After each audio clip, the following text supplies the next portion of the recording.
Welcome to Swiftly Spoken, a fan-made Taylor Swift podcast in which we break down her lyrics, deep dive into full album retrospectives, and theorise about what may be coming next. We are your hosts, Lisa and Cameron, and now that we've almost had 2 weeks to process Speak Now Taylor's version and the new Vault tracks, we're going to be sharing our initial reactions, thoughts, theories, and deep dive into why the added tracks didn't make it the first time around. So now we've been listening for almost 2 weeks. Finally, we've got Speak Now, we've got all of the Vault tracks. We're going to be chatting a little bit about what we thought, what our initial reactions were to hearing these songs re-recorded, and also why, in our opinions, did we think that Taylor left out the 6 tracks that she did back in the day, and why she chose them now. We're going to be looking at when they were recorded according to the booklet, and yeah, going in depth in everything basically. So firstly, in general, what are your general thoughts about the Speak Now re-recorded album? I think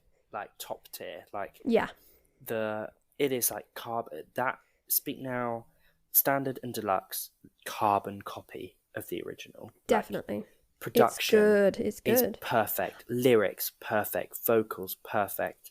Everything is just like some of the songs. Like I think before it came out, I said that normally on a first listen it feels like hearing a weird cover. Like it feels like hearing a weird version. From mine, like literally the second mine started, I was like, huh? I was like, my ears weren't going, oh, that's weird, that sounds different, whereas normally I like can hear everything and I'm like, oh, that's different. But this time I was like, this is just identical. I was like, genuinely, this is identical. Like, for me, mine and the song Speak Now are literally like carbon copies of the original. She did a good job, I have to say. She did a good job making her voice sound more teenaged. She did a good job with those higher sounding, voices. She just, it was really, really good. And this is something that a lot of people have been talking about. You listened on Apple Music, right? Yeah, so I put mine on iTunes, yeah. Okay, so I know that a lot of people have been listening on Spotify and they were kind of complaining, saying that the production was a bit off, and apparently there is a specific thing that you can change in the settings of Spotify. Just in case any of you have been listening on Spotify and were kind of like, why is this off? Apparently, if you take this certain setting off, things sound much better. And I checked in my settings myself. I didn't have it on to begin with, so everything sounded pretty good to me. I was very happy with Christopher Rowe. But I understand that, we've lived with the originals for such a long time that when you get the new ones, like you said, sometimes you do really like pick just tiny little details out and like, oh my God. But no, in general, I agree with you completely. I had a very good experience with everything except for one little thing, which we'll get into. But no, it was I loved it. I don't know, it brought so much more magic to it as well. I really do think so. Me too. That's how I felt. And I think we mentioned before about like, and we'll kind of get into it in more depth later, obviously, when we kind of discuss the Vault tracks. But previously, I think we said that Red, out of the 2 that we'd had before, Fearless and Red had the most solid, strong, standout Vault, whereas Fearless as an album was the best recreation, like was the best re-recording. I generally think that Speak Now's up that. Like, I think Speak Now is definitely taking the lead in terms of like being a re-recorded album, like direct from the original to the new one. I was going to ask you, how does it fall in the ranking of? So you're thinking Speak Now, Fearless, Red, right? Fearless, Red. Yeah, agreed. Yeah, in terms of re-recorded original album. I think I have to agree with you. Yep. Yeah, it's just so like generally so good, like perfect. And to be fair, I remember if this was a movie, Taylor's version came out, we were saying like how we were perfect happy. It was. Like if this was a movie, is anything, any kind of inkling of what Speak Now is going to be like, then that's incredible. And it literally was. It was perfect. And I do think that Christopher Rowe, to be fair, across Red and Speak Now, I think has done a Red, Speak Now and Fearless, has done a really solid job on the songs that he's worked on. And I think that now Taylor is maybe putting more effort into making sure, because they're becoming big. I just don't think they ever expected them to be as big as they were. Well, this is what she's been saying on the Eras tour. Whenever she speaks about it, she's like, well, this was more like a passion project, something so that I could earn my songs, but I didn't know if the fans would be on board, if anyone would be on board. And I do think we've spoken about this before, but Fearless was very much the tentative dipping your toe into the water and seeing the reception. Red was obviously the amplification of that, and Speak Now is just, I agree, I think it's more care has been given, although, you know, Fearless has a lot of care given to it as well, honestly. Oh yeah, it was really really solid. And I think that's even like clear in the kind of photo shoot and album packaging. Wow. Because obviously with Fearless, Fearless and Red were both parts of the Evermore photo shoot. Yeah. Fearless, we only really have like 3 photos from. There was not like a big kind of photo shoot done. Red obviously did have part of the photo shoot, but again, it was part of the Evermore, and again was only like 2 looks. There wasn't really, again, much of a kind of big, massive production, and the majority of the album packaging and album promo and like assets and press shots and things like that was all basically old tour photos. And I think that everyone expected that to just be we haven't got that the this same time around. for exactly all. To be the same for like Speak Now. It's where all it's like a new that's new photo shoot, and I think that's because where it is so big now, right?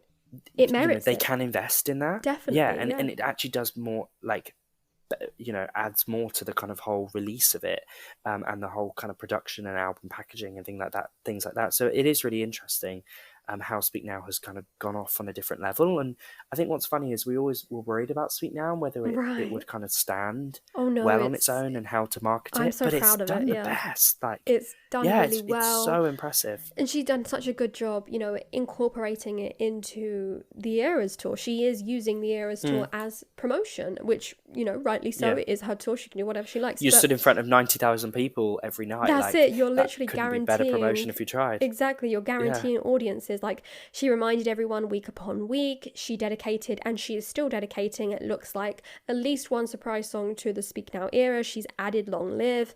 It's just an amazing way to promote the album, and I think it really fits the Speak Now era in specific perfectly, because we know that from the Speak Now era, a very, very iconic moment and something that many fans remember very, very fondly from that era is the Speak Now World Tour, which we've spoken about before as it being one of the most, like the number one iconic Taylor tour, because of the sheer amount of dates, looks, performance was so dramatic. No shade to any of the other tours, which they all have their own, you know, pluses and minuses, but Speak Now is one that fans do really think of fondly, I think, and I think it's a great way to pay homage to that. Definitely. And I think also the Speak Now World Tour was also when she had a lot of like vocal training and things like that, and was really improving on her just general singing stamina and quality and live vocals. And now when you listen to the Eras tour, like, the live vocals are on another level. Her kind of vocal control, and just like, it's funny because, you know, when she does, like, you know, like the recent mishap where she said MySpace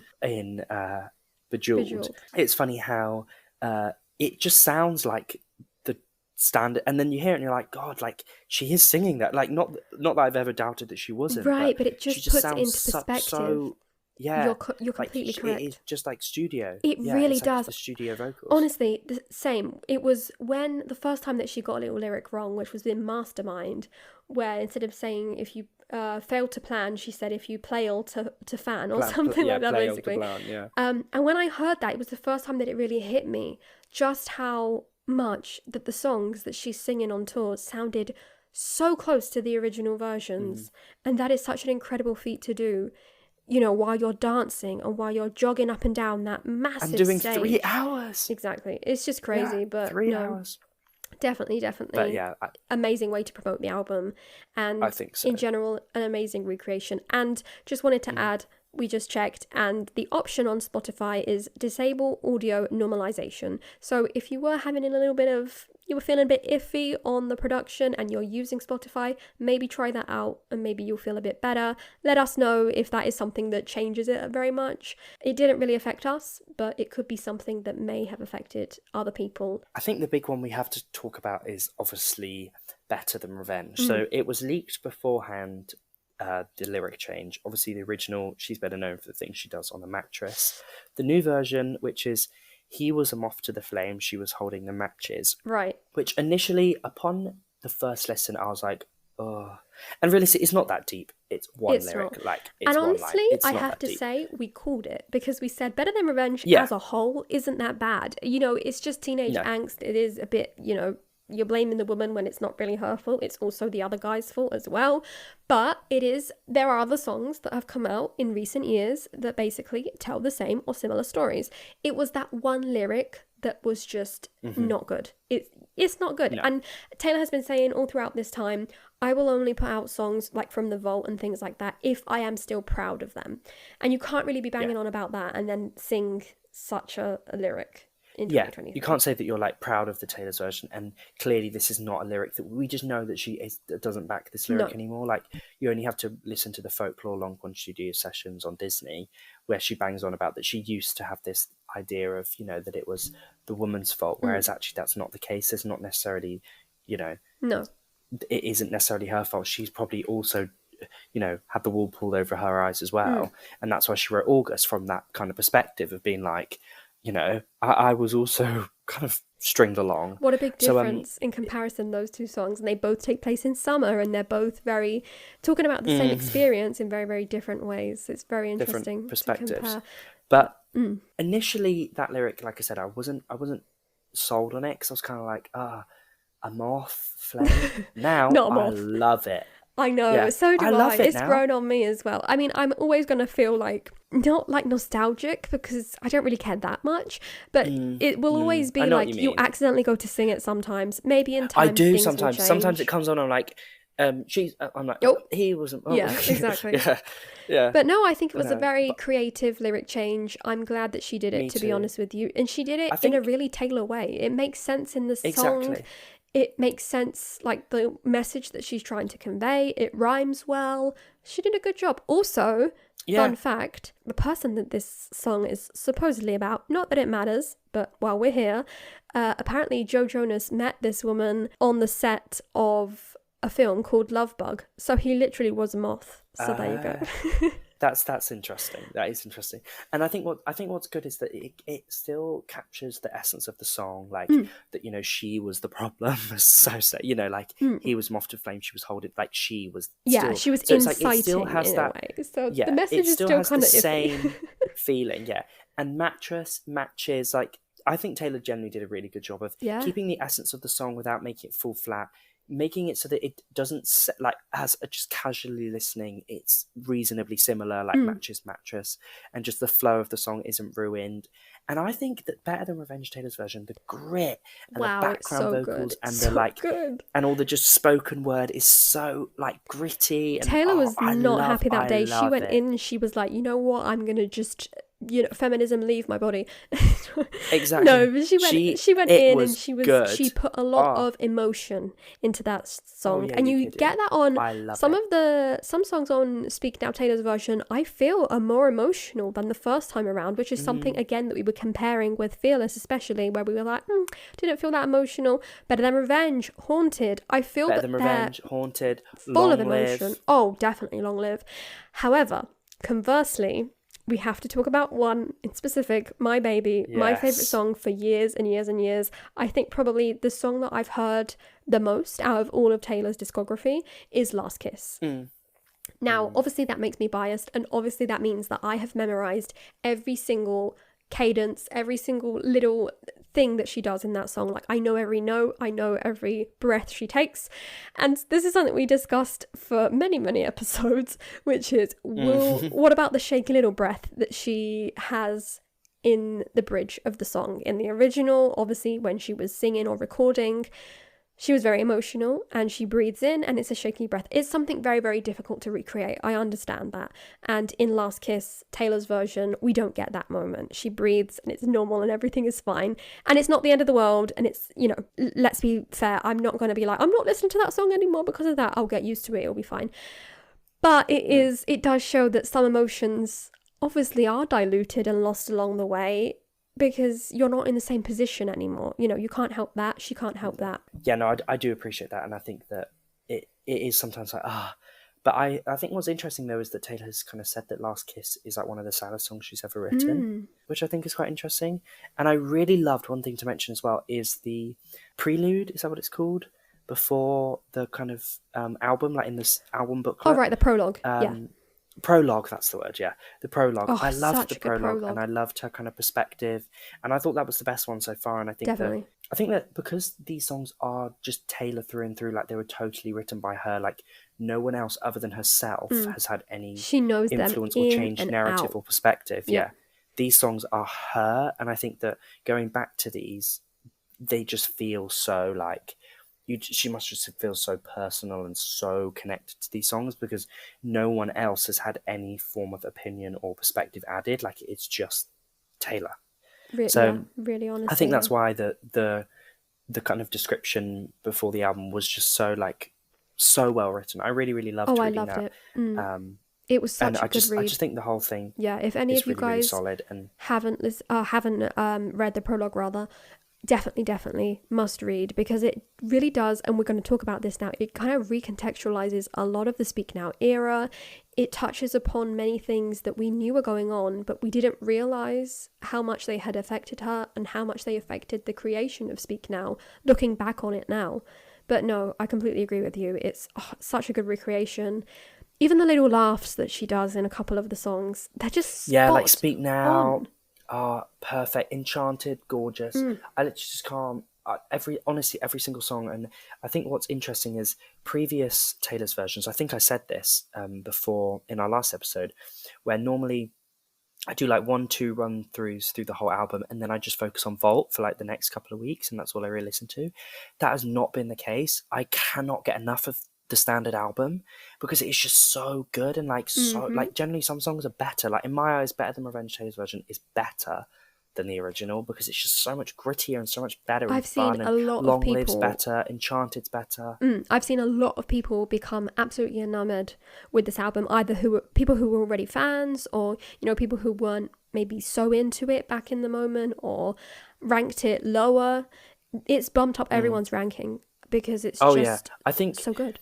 I think that it just shows her kind of incredible ability when you can make someone love an album that they've loved for like 10 years even more. Like, how is that even possible? That you can just be like, this album's just better. Like, how have you made this album better? And feel that it's when it was fresh, already like perfect. And feel that it's exactly. Like the excitement. It doesn't feel like it's from 2010. It feels like like a new album. It really does. Yeah. Oh, I loved it. It was really good. So let us know in the comments on YouTube. Let us know how you felt about Speak Now. Were there songs that you thought could have been done better? Were there songs that were improved in your opinion? Let us know all your thoughts. And now we're going to move on to the vault tracks of this album. So in the case of previous Taylor's version releases, the vault tracks have supplied us with missing pieces of the puzzle, and they've even given us new perspectives of what that era really was like, especially in the case of Red. Not so much in the case of Fearless. It's something we discussed. We already had Platinum version, which kind of gave us that picture anyway, but for Red, it really made us look at the era differently, see the missing pieces, see what the vault included and how eclectic it was as well, but at the same time it made sense why some of the songs were left out. So we've previously spoken about those Red songs and why we thought they were initially withheld from their respective albums. So in the case of Speak Now, we're going to be going through each song, giving our opinions on them, giving our initial thoughts, and also musing about why we think that they may have been left out back in the day. So, the first track that we encountered is Electric Touch featuring Fall Out Boy, which, according to the lyric booklets, was written in 2010. For me, this song was more like a grower. At the first listen, I was like, not sure it's good, but I'm not sure. But now with time, I find myself singing it all the time, and I love the bridge. I love it. How, bridge, it's so good. Yes. Yeah, so the bridge, even on first listen, the bridge, I was like, when it's like an IC2 hello, like that's really cool. I love that. But I've never been much of a like punk pop. I don't really know how to describe it. Yeah, pop rocky kind like of. Fall Out Boy, rock, Fall Out Boy, Paramore person. It's just never really been very me. Right. So this song, I was kind of like, this is like, I'm a country person through. I'm a country boy through and through. Right. You know, give me a banjo and I'll, you'll melt my heart. So I was kind of like, cool. Yeah. I was like, I don't hate it, don't love it. The bridge is really, really cool. but I prefer if Fall Out Boy wasn't on it, because I've never been a big fan of his vocals, I'm not gonna lie. Right. They kind of give me what's it, Firefly, Owl Not City Adam Young. vibes. Yeah. Those, I see those kind of artists as like the same thing. So I've never Right. I been guess the biggest fan. they're from that era, right? They're from back then. But you know. I think what is really interesting about this song is it was produced by Aaron.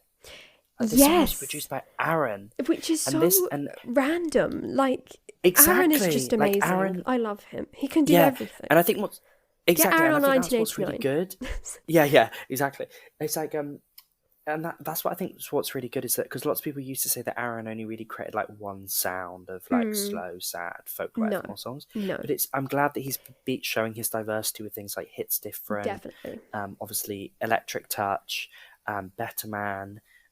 So I think that's what's really interesting, is that Aaron has created like a pop rock song, and I don't dislike this song at all, but it just isn't my genre. But I do love that bridge. Yeah, no, and for I think me, that it it's will a grower. become a grower. Yeah, definitely. I think this one is a grower. Like I said, upon first listen, I was like, cool, it's a good song, but I'm going to go back to other ones. And then suddenly I found myself singing it, and I was like, no, actually, this is really good. For me, it reminds me a lot of Treacherous, like the messaging of it, like the beginning of a relationship where you don't know what could happen, but it could be very dangerous, or in this case, it could bring your whole world back to life, basically. Yeah, and a bit like the kind of like with friction, things like that, Electric Touch. Definitely. Yeah, that kind of idea of, it's like this spark that might kind of like blow it up, or bring you back to life. Yeah. A lot of pop rock sensibilities. And in terms of why I think this song was left off, like we've discussed this, but in the prologue, Taylor does say that when she was initially creating Speak Now, and this is something that we know from the era, she was very discerning and very particular, because she had a lot to prove with this album. She had a lot to prove. She'd just come off the heels of Fearless, which was like the most awarded album in country music history album of all time. Yeah, and she had a lot to prove. So I think that maybe this song was just a little too pop rocky, perhaps. And maybe that's why especially when you've got things like Haunted and Better Than Revenge that have kind of already taken up that like, moment. Yeah, and you don't want to kind of dominate, like you said, like a country album. And Big Machine were obviously very big at the time, and they had to have some country element, otherwise they couldn't pull the wool over people's eyes. Right. And because when you do listen back through Speak Now, it just like, and I mean this in the nicest way possible, it isn't really a country album. No, barring one or two, she got away with it in the time, and then she struggled more with Red. But to be honest with you, I do think that Speak Now was the bridge towards Red, in which she was even Fearless. It has a lot of pop to it, and this one has a lot of pop rock. So maybe she couldn't get away with another one. Exactly, yeah, and even Red, ironically, is probably more country when you think of, especially with the vault tracks of like, I Bet You Think About Me, Better Man, Babe.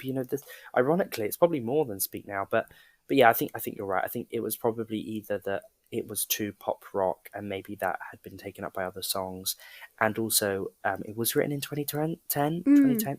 I'll speak properly in a second. 2010, so it could have been like later on, and maybe just didn't make the kind of cut in time, a bit like Mr. Perfectly Fine. And maybe Taylor was thinking, maybe I might explore more rocky elements in my next album, like because even things like State of Grace potentially could be deemed slightly on that side.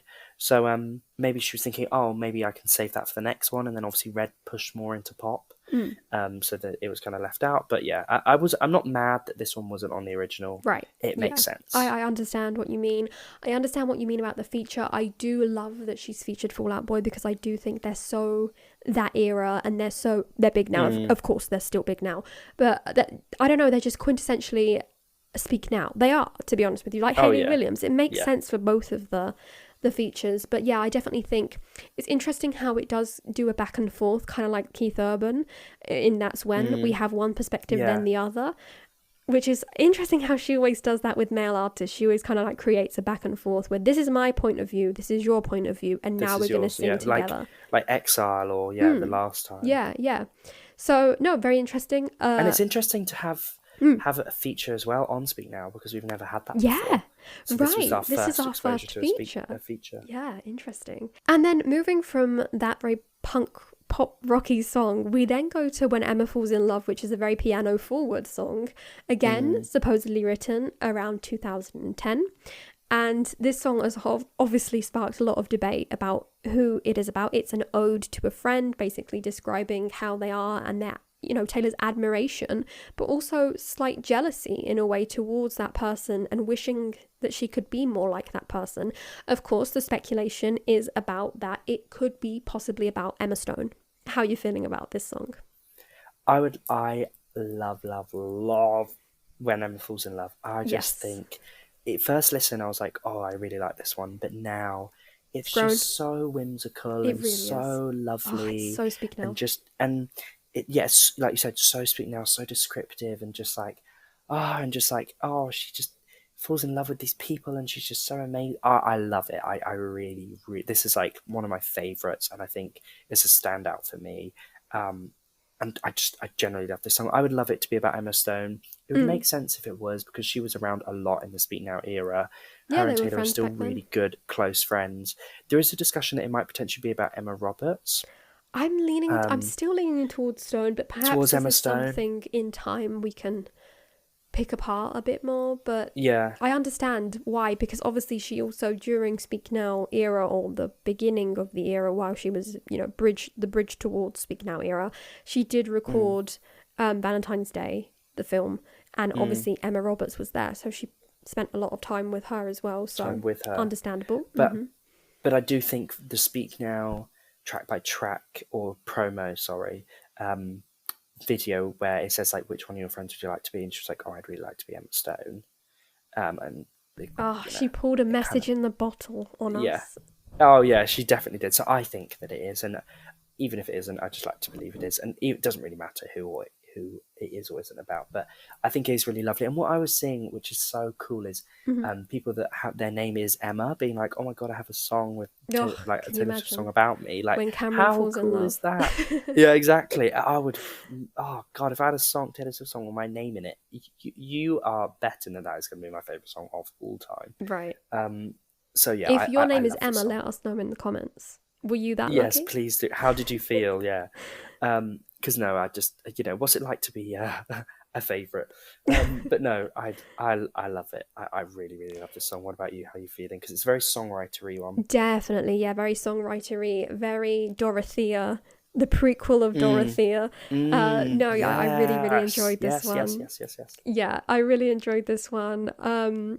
It is everything that you would want from Speak Now, but it reminds me more of Debut than it does of Speak Now, because it's very Mary's song, isn't it? Like it is Mary's song. Mary, Emma, and Dorothy are best friends. Yeah, and Brought Up This Way. Right, it's very Brought Up This Way as well. Right, so it's very the roots of Taylor's songwriting about someone different, someone else, so interesting. And the kind of development of their story. I really love it. And Aaron also produced this one, so again, Aaron, my job. beloved. You can always rely on Aaron. Yes, him. He will bring the best. Yep.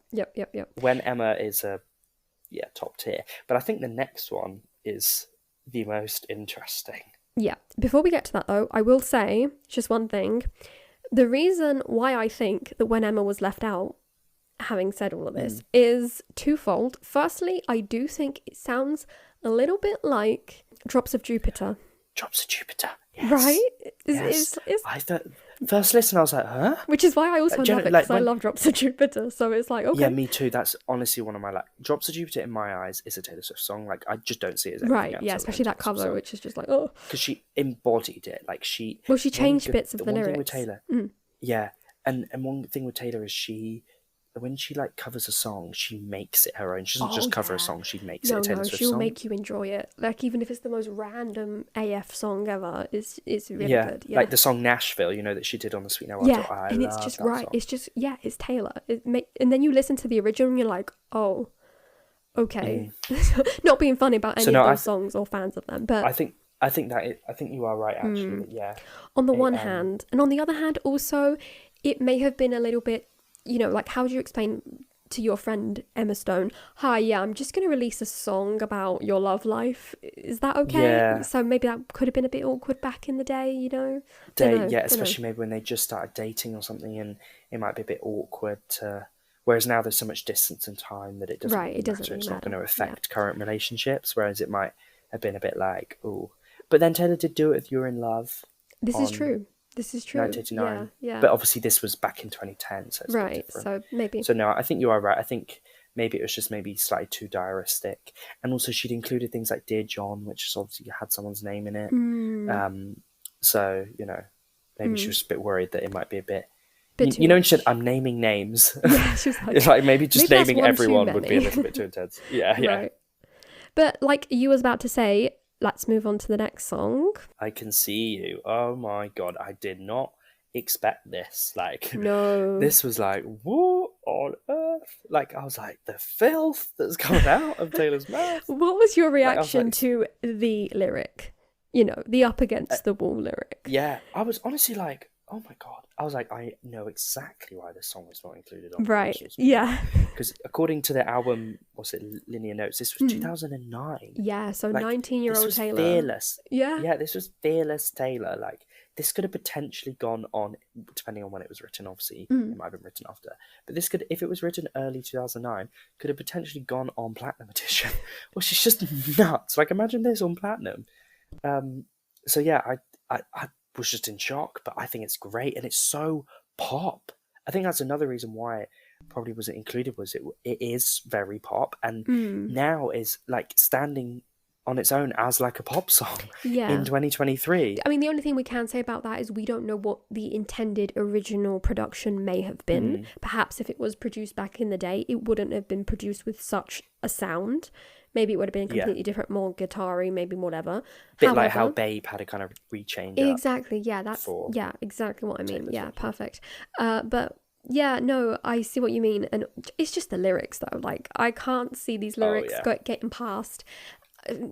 Not even Big Machine getting past Taylor's mum. She would have been like, "Oh, you are not about to do this." She was like, "You can't dance like this on tour, and you're not about to sing about being pushed up against a wall." So Sparks Fly was already toned down, you know what I mean? And that was still a bit of an eyebrow raiser. People were still like, oh yeah.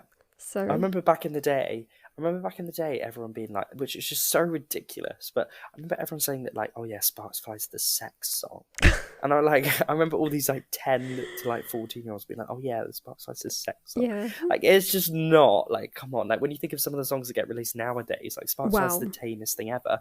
But back in the day, Sparks Fly was seen as a bit, you know. So imagine if I Can See You was also along, it'd be like, Jesus Christ, what on earth's happened? And there might be then, like, because Taylor was still kind of the, you know, all-American country sweetheart, American sweetheart girl. So maybe the label were probably thinking, like, definitely, oh, you know, we don't want to do Miley Cyrus, you know. No, I don't think the audience was ready for it back then, for sure. No, but I'm so glad we've got it now. Like, oh yeah, we are now. God. Yeah. No. It's been, the groundwork has been laid perfectly for her audience, and obviously she's a grown woman. She can, you know, release whatever she wants. Exactly, she can say what the hell she likes. It's brilliant. It's such a good song. This is, like, no offense to the previous two, but this is the first song off of the Vault track that I loved instantly, and it was the first song off the Vault track that I was like, she left this off.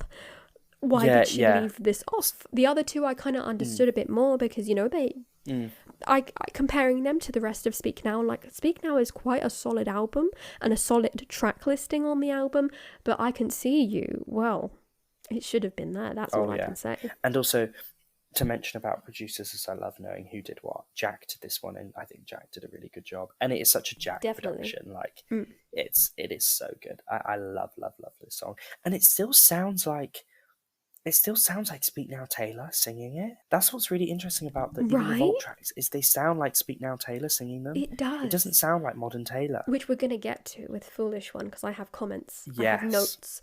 But no, it's just like Sparks Fly Taylor just switched the microphone and went into I Can See You, and that was it.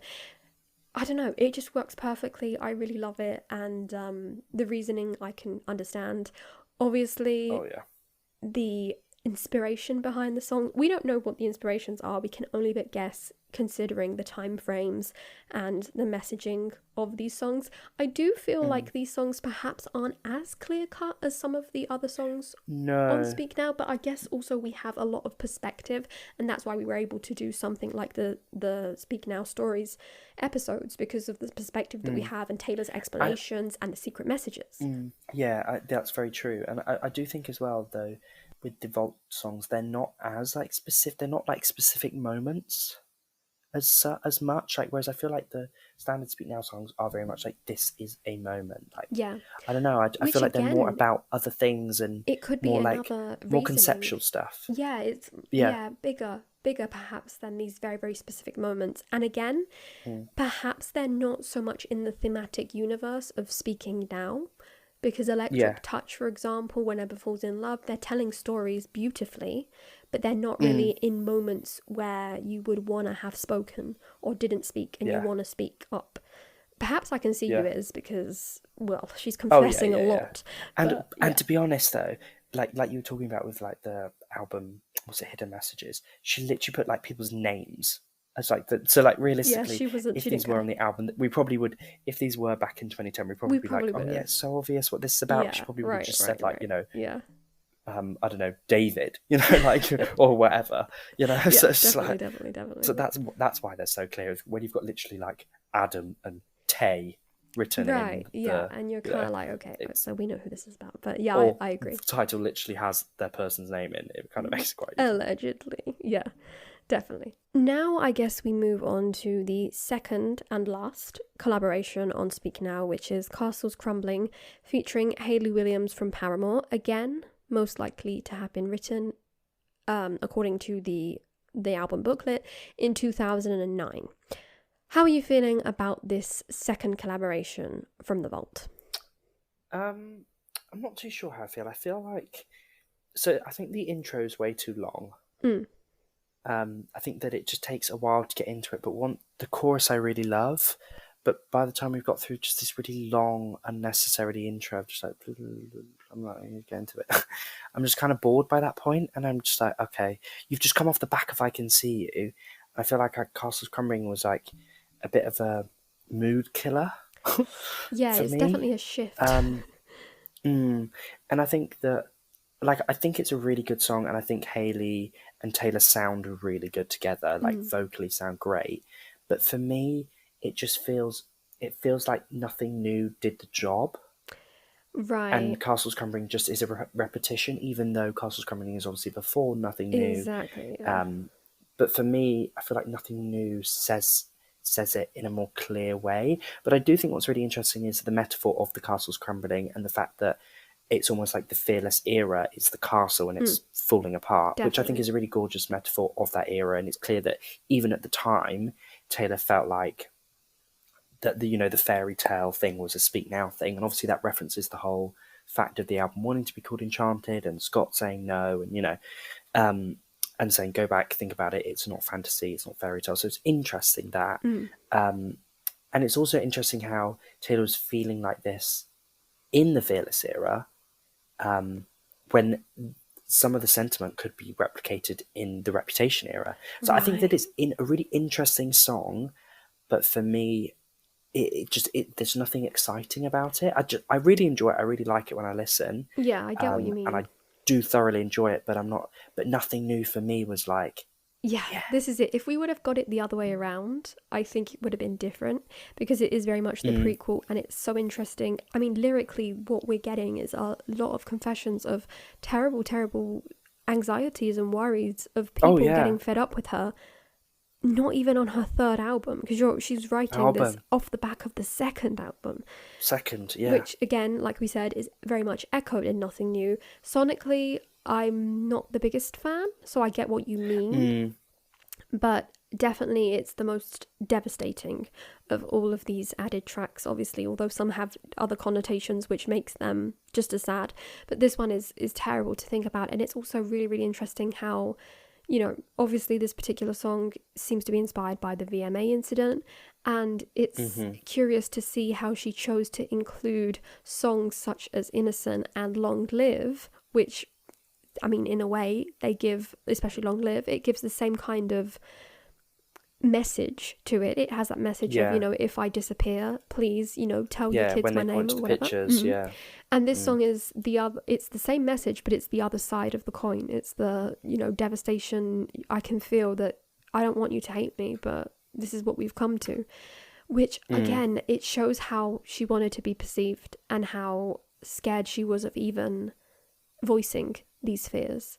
So this song, especially for me, recontextualizes a lot of the album, a lot of the era, and just how much Taylor was extremely worried about this album and how much she had to curate it and do those singing lessons and this, that, and the other because of how much scrutiny she was under. Perhaps more than for Red, perhaps even more than for 1989. And then, like you said, really interestingly enough, these sentiments could be echoed perfectly in Reputation, which comes off the back of, the most awarded pop album. And obviously a bigger scandal. And also, a lot of drama. Yeah, bigger drama. Ironically involving Kanye again. Exactly. So, I think that's why Speak Now and Rep get kind of lumped in together. And people who enjoy one enjoy the other, and people feel that there is some connection between them. And I think this is the explanation to that. But I definitely think this one was left off. Perhaps it was just a little too dark to explore and express back in that moment. Yeah, and maybe it wasn't something that she really wanted people to think that she was worrying about and thinking. Maybe it's a bit too of a, close to the heart. A bit like, oh, this is maybe not what I want people to think that I'm thinking about on album 2, or it while in album 2 and into album 3. And I think that maybe it was also kind of quite a big old complicated feeling that she just felt like maybe she could have been left out. And I do really like it for that. I really like the perspective and the insight into how Taylor was feeling, and I think that it's a really gorgeously written song, really interesting perspective, but there's something about it that it just doesn't, for me, just isn't. Like I can see you like, oh yeah. And even when Emma falls in love, it just makes you feel really whimsical. And this one I was just like, oh, okay, this is really interesting. But I feel like I'm spending most of my time thinking, oh, this is a really interesting perspective. And I'm not sure whether maybe this will be a grower and I might come back in 6 months. Like how I did with You're on Your Own, Kid. Yeah. In that first initial reaction, I was like, worst track 5. Right. Yeah. No, definitely. And now I'm like, love it, love it, love it. Yeah, sometimes so maybe it I might takes turn a around minute. and say the same. Yeah, I agree. It takes a minute really sometimes to appreciate it. And I always say that the songs that I struggle with the most are the songs like Dear Reader, like Castles Crumbling, because they are tough to hear as a fan. And, you can't really attribute them to your own life. I mean, you can to a certain extent, but in the end what you're singing about. And it is kind of difficult sometimes. So perhaps Definitely. in time, and I think, like you said, perhaps in time we'll probably it'll be a grower. And I think what's interesting is something that Lorde said, where she said that often these songs, like you can form an opinion on a song within 30 seconds, but this song has been kind of created with it over a 3-year span. That's had perspective and life, and therefore for you to really appreciate a song, you have to have perspective and life with that song and almost grow with it. And I think that the songs that you do love and do fall in love with, over time you've grown to fall in love with because it's represented this moment and it's done this and you've gone here with this song and there, and I think that's maybe Castles Crumbling will have that effect, maybe some of the others will, but as of right now, not my favourite on the Vault.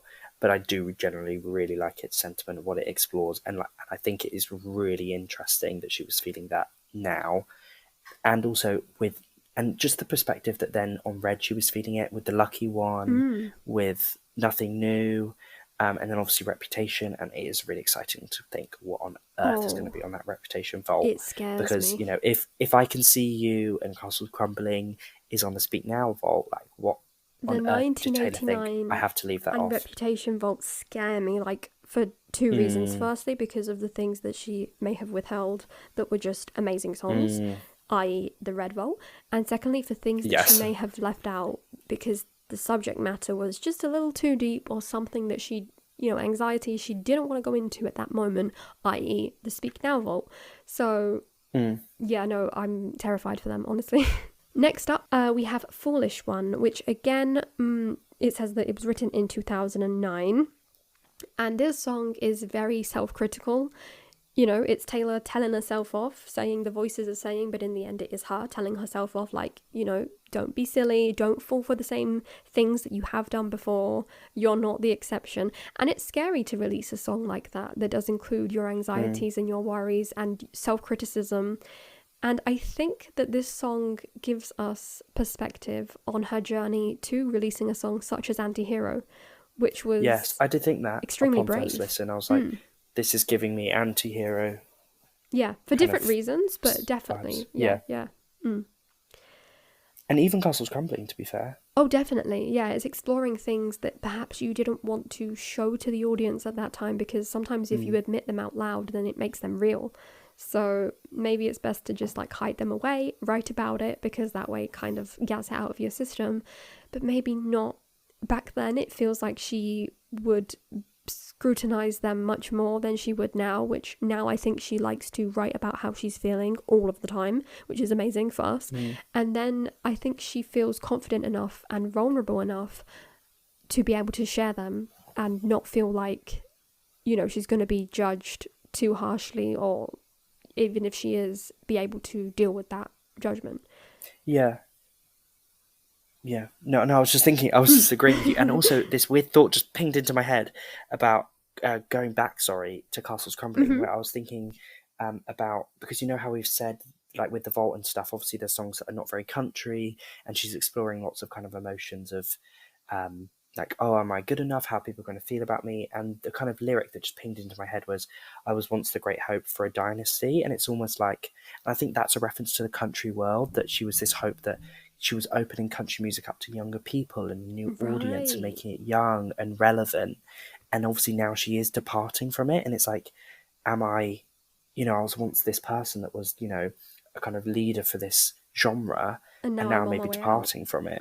Yeah. So and that just pinged into my head about, Foolish One, Castles Crumbling, similar kind of sentiment of, these anxieties and fears. But that just, I felt like I had to word vomit that. But anyways, continue back onto Foolish One. No, the last thing I want to say about Foolish One is I do like this song because I know that the me from back in 2010 would have loved this song. I would have ate this song up. It would have been everything to me. It would have been on repeat. You know, Last Kiss, Foolish One, that would have been the two big ones. But I do understand why it was left off in comparison to the rest of Speak Now.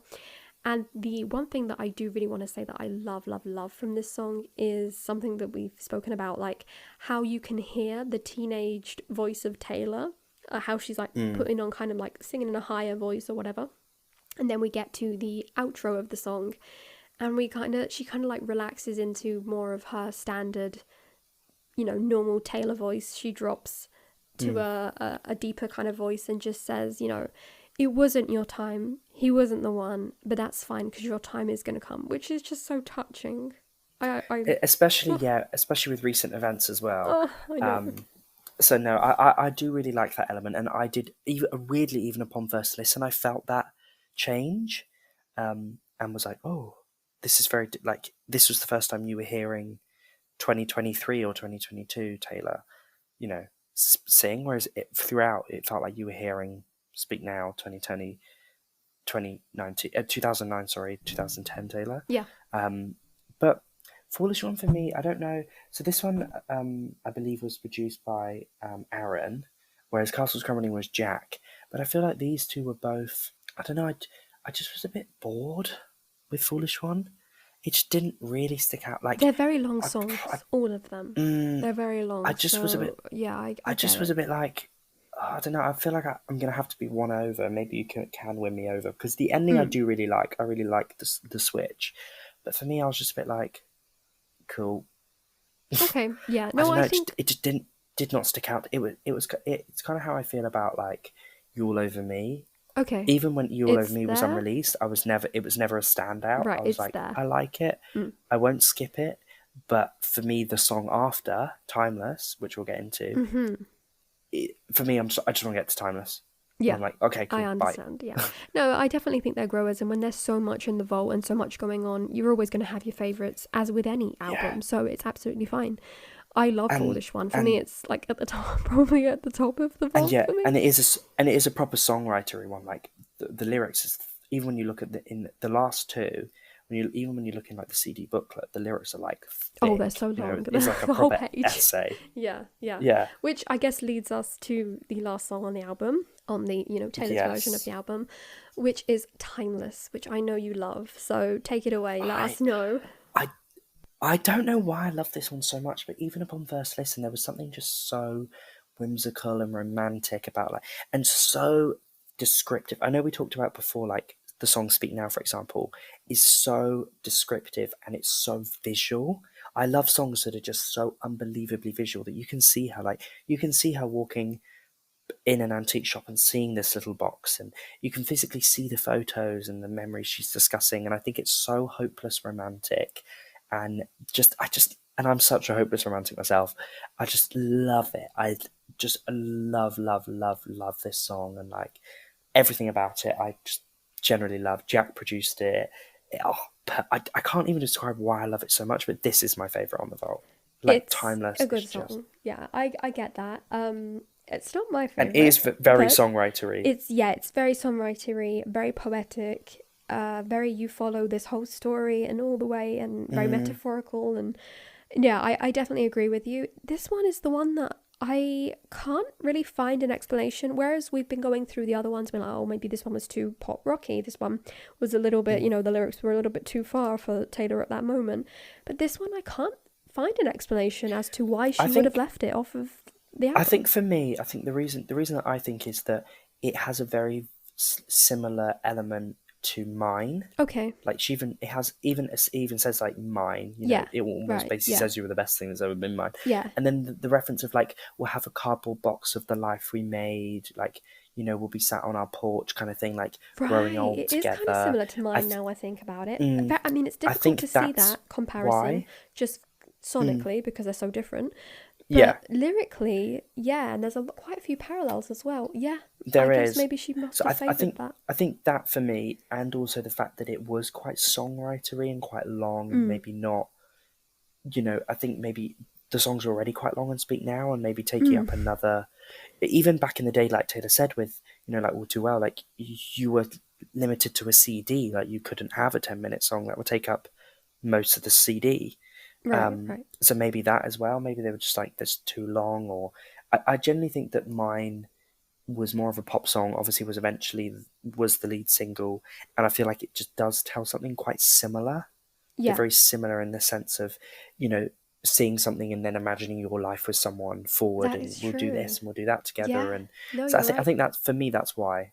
You're right. No, but I understand. I'm glad we've got it now. Definitely, yeah. But it makes sense. Yeah, no, actually, you know what? You answered my question perfectly. So, yeah, it's true. I didn't realise, but yeah, they have more parallels than I had previously thought about. Yeah, just like seeing something or spending a moment with the person that you're with, and then seeing suddenly this whole scenario flash through your head. One is the future and one is like parallel life kind of past thing.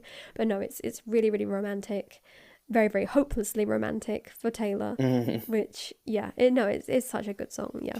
And that leads us to the end of all of the Vault tracks and all of Speak Now Taylor's version. So in general, final thoughts, especially regarding these Vault tracks, how would you place them in comparison to what we have got from Fearless and Red? Like, how much would you have really wanted these songs if we would have never got them? Like, you know what I mean? Like, how much did they add to their respective albums, in your opinion?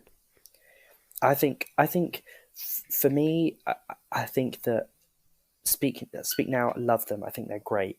But unlike with Red, that really felt like a serious, like, filling in the puzzles, and those songs, Speak Now doesn't feel quite the same as that. I think it just more, the Vault tracks, I think it just more shows other perspectives that Taylor was having, and the perspectives that she didn't want to be put on the album, that were maybe seen as too adult, or too emotional, or too anxiety driven. Yeah. So I think that's what's really interesting about these. And I think that for me, when I'm ranking, as I said, in terms of re-records of like which one is the best re-record in terms of original Taylor's version and kind of being a carbon copy, Speak Now's top, Fearless is second, Red is third. But in terms of vault and quality of the vault, quality of the songs, and how they enhance the original. I think for me it is Red, Speak Now, Fearless. I think that they do enhance the original in some way, because they do add, the more pop rock element and the more songwriting element, the pop element, and I do think they pick up on all the sentiments of Speak Now. But for me, I feel like Red's vault was just just incredible in just finishing off that story and just like carving it and making it more of a perfect sphere. Whereas for me, the Speak Now ones just add to what's already there without maybe enhancing what's there. Yeah, I see. So yeah, I love them, and I think they're really, really good, and I wouldn't change them for the world. But for me, Red's Vault is still a standout. But I think that production-wise, sonically, Speak Now is like the best. Yeah, I have to say I probably agree with you. Yeah, no, Red gave us a lot of recontextualizing of the entire album, fitting in missing pieces. Like, you could tell exactly why they were there and why they weren't.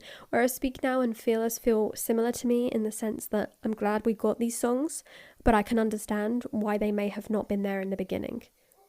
So yeah, no, I agree with you and also sonically I agree with you as well. Yeah, I think also to quickly mention, as we've kind of come to the end of this episode, obviously we've been putting this episode on hold and saying we will do it, we will react. We're just trying to sort out life and Eras Tour tickets.